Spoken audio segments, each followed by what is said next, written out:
Red Bull's emergency investigation has nothing to do with sandbagging. What's unfolding is far more critical. Beneath the confusion of Bahrain testing lies a high-stakes political and technical battle that extends beyond lap times and data sheets. The outcome could determine whether Max Verstappen remains in Formula One or abandons the sport completely. Preseason testing in Bahrain was supposed to give us clarity on the pecking order heading into the radical 2026 regulation era. Instead, it delivered confusion, contradictions, and a storm of accusations. Teams were clearly hiding their true pace. GPS traces told one story, team bosses told another, and drivers were publicly downplaying what the data was screaming. At the center of it all, Red Bull Racing, the team that supposedly hit the ground running with its first ever in-house power unit. But there's a catch. While rivals like Mercedes, AMG, Petronas, Formula One team, and Scuderia Ferrari publicly praised Red Bull's energy deployment advantage, Red Bull's own technical director insisted they were only fourth fastest. What the teams aren't telling us is why everyone is so desperate to redirect attention. Let's break this down properly. Every single team hides performance in testing. That's standard procedure. But what made Bahrain different was how obvious the energy deployment differences were on the GPS traces. If you overlay the straight-line data, Red Bull's car wasn't just peaking higher, it was sustaining deployment longer. That's the key detail most fans missed. Under the 2026 rules, the electrical component of the power unit becomes dramatically more influential. We're talking about a near 50/50 split between combustion and electric power. That means deployment consistency isn't just a bonus, it's the backbone of lap time. When rival teams like Mercedes publicly claim Red Bull has a half-second to 1-second advantage in energy deployment per lap, that's not casual praise, that's narrative shaping. And narrative matters in Formula One politics.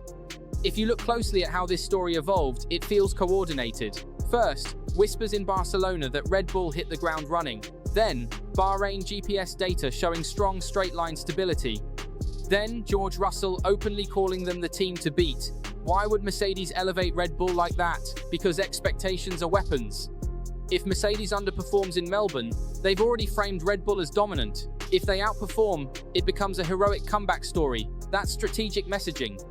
But Red Bull's reaction is even more telling. Pierre Wache publicly ranking his own team fourth behind Mercedes, Ferrari, and McLaren. That's extreme deflection. No technical director casually downplays performance unless there's a deeper reason, and that deeper reason is Verstappen. Max Verstappen has performance clauses. That's well documented. If the team isn't competitive, exit options exist.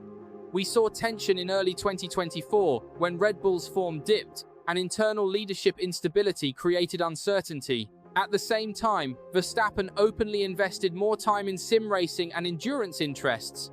That wasn't coincidence, that was leverage. Now layer that onto 2026.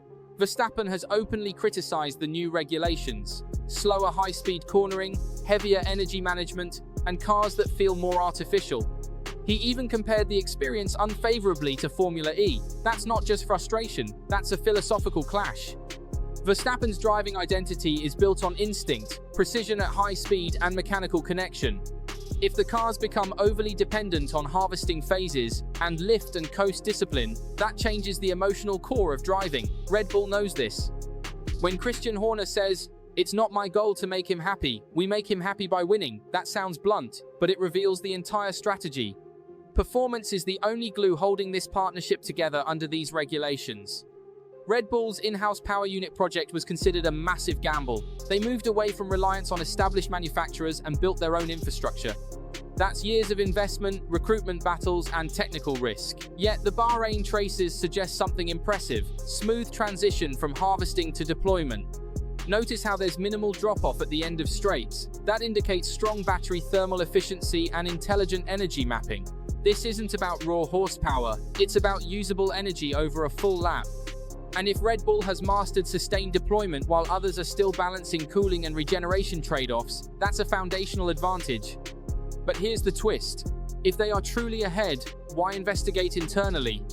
Because sandbagging works both ways. Red Bull needs internal clarity. They need to know where the rivals are bluffing about their own pace. If Mercedes is hiding combustion power while emphasizing Red Bull's electric strength, that shifts the narrative battlefield. Formula One development direction is shaped early. If the paddock collectively believes Red Bull has solved deployment, teams may overcorrect their own concepts chasing a ghost. That's the domino effect. If Red Bull dominates early 2026, Verstappen's doubts quiet down. The in-house engine project gains instant legitimacy. Mercedes loses its historical power unit aura. Ferrari faces renewed internal scrutiny. Customer teams reconsider long-term partnerships. But if Red Bull miscalculates, if Melbourne reveals they're genuinely fourth fastest, that's dangerous because Verstappen's patience under regulations he already dislikes could evaporate quickly. Watch the body language from Bahrain carefully. Verstappen laughed when asked about Mercedes being behind, but it wasn't relaxed laughter. It felt measured, almost strategic, like he's keeping cards close. And Russell's wording is equally fascinating. Pretty scary, half a second to a second. Those aren't neutral phrases, that's deliberate amplification. This entire preseason feels like poker. Mercedes pointing at Red Bull pointing at Ferrari and McLaren, Verstappen pointing back at Mercedes. No one wants the favorite label. Historically, the team that downplays hardest often knows more than they admit. But the team that launches internal investigations, that's a team that understands the stakes are existential. Because this isn't just about winning Melbourne, it's about convincing the sport's biggest star that the new era is worth staying for, and that might be the most important development battle of 2026. Competition in Formula One is as much political and psychological as it is technical. Teams try to control expectations and influence rivals by publicly downplaying or exaggerating performance. The 2026 regulation shift makes early advantages, especially in hybrid energy systems, potentially decisive. Verstappen's future symbolizes a broader truth in elite motorsport. Drivers, sponsors, and teams stay together primarily when the car is capable of winning. Loyalty in this world is conditional on competitiveness. The uncertainty created by technological change gives teams opportunity for leverage plays. Each public statement becomes a weapon. Each technical claim doubles as strategic positioning. So here's the real question.